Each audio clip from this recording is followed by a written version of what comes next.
Hello everyone, welcome to ashatech.com, your engineering sciences channel. In this video, we are going to look at beams, frames, and similar other structures. Then we'll look at the internal loading in a beam, and an example that we'll look at is a simply loaded cantilever beam. Then it means during the course of our lecture, we will define what a beam is, what a frame is, a truss. Then we look at the different types of beams and internal loading that will usher us into calculation of those internal loads that include the normal force, the shear force, and the bending moments. A beam is a structural element that primarily resists loads applied laterally to its axis, and its mode of deflection is going to be by bending. When loads are applied laterally along the axis of a beam, they will result into shearing, they will result into bending moments, and therefore in designing or sizing down this beam, we must make sure that it is able to accommodate that particular maximum amount of shearing forces and also bending moments. Beams are used to support the weight of floors, ceilings, and roofs of a building and transfer the load to a vertical load bearing element of a structure that we are calling a column. This is as applied to the construction industry, but also in mechanical components of machines. We have got frames that consist of beams, and these are able to support the weight of the different components of the machine. For example, in the vehicle production industry or in the automotive industry, before you produce a car, there is always going to be a frame, and the rest of the components, the transmission system, the engine system, all of these other components are attached to the frame of that vehicle. And therefore, to size down what kind of what size of members to use to weld or build up that frame, you have got to calculate the different bending moments and the shear forces so that you are able to produce a frame that is going to support the weights or the rods that you intend to carry along that particular system without causing failure of the structure itself.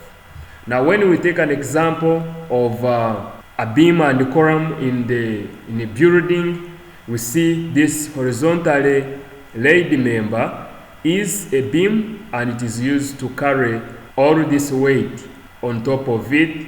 It transfers it to the foundation through this vertical member called the column. So that's how you can differentiate between a beam and a column. This one carries lateral rods, this one will carry vertical rods, and we will transfer this column that carries vertical rods, we will transfer them to the foundation. Let us look at frames, and this is an assembly of rigged members, of which at least one is a multi-force member, and the frame is designed to be stationary and always for supporting a load. If we look at this example, we have these members, vertical, horizontal members. Then we have joints.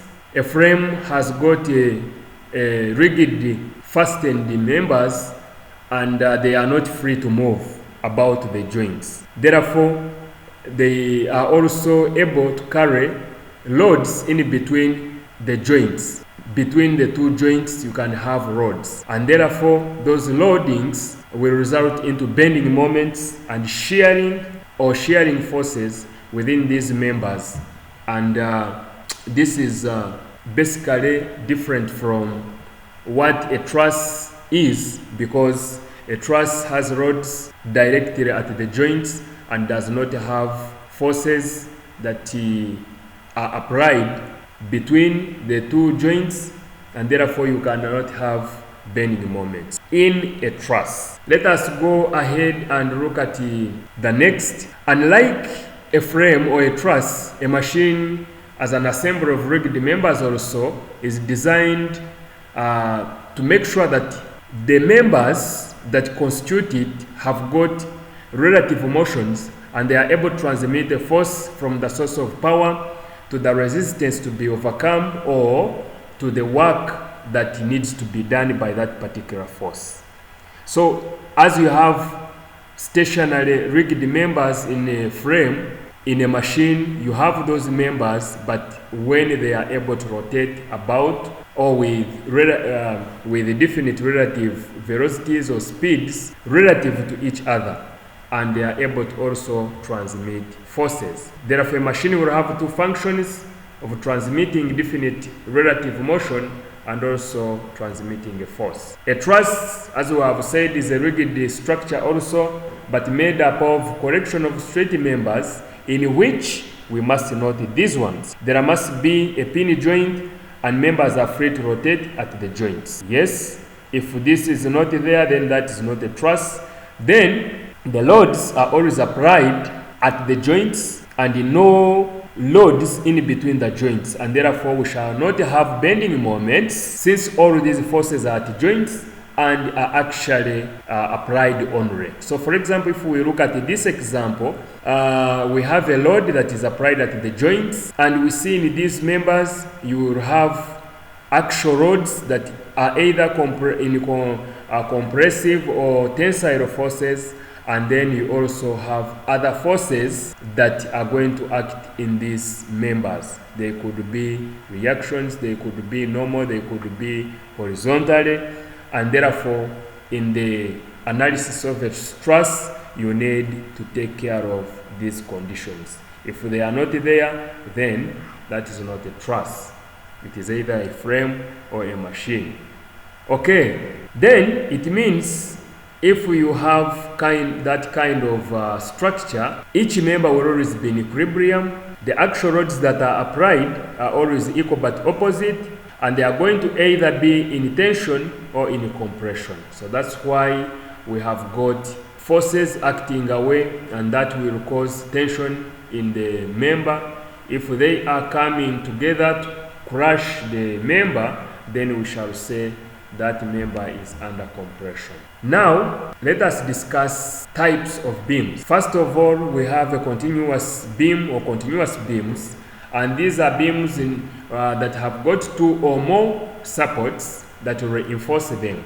This is a beam in which, when we go into statics or mechanics of structures that are stationary, we will find that this is a statically indeterminate system, whereby you have very many equations that you cannot solve by the simple equilibrium conditions.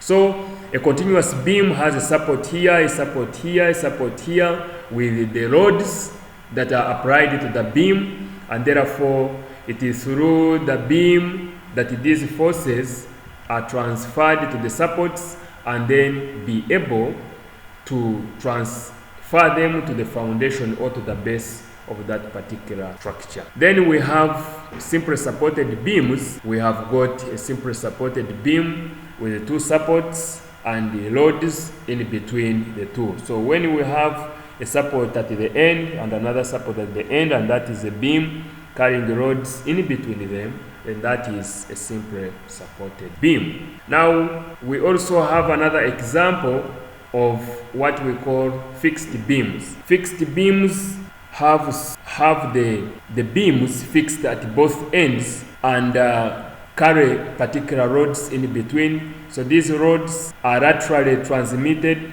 to these supports that take them to the columns and transmit them to the foundation of that. Furthermore, there is another type of beams called overhanging beams, where you have like two supports that are arranged in this way, so that you have an overhang of a beam from one support and also another overhang from the other side of the beam from the support. And on top of that beam, you are going to also carry rods that are going to be transferred to the supports and therefore to the foundation, and be able to that one, a structure that may be in equilibrium and may not fail. So analysis of this one may be similar to a simple supported beam, but also their applications differ. Therefore, choosing when to use an overhanging beam or a fixed beam or a continuous beam or a simple supported beam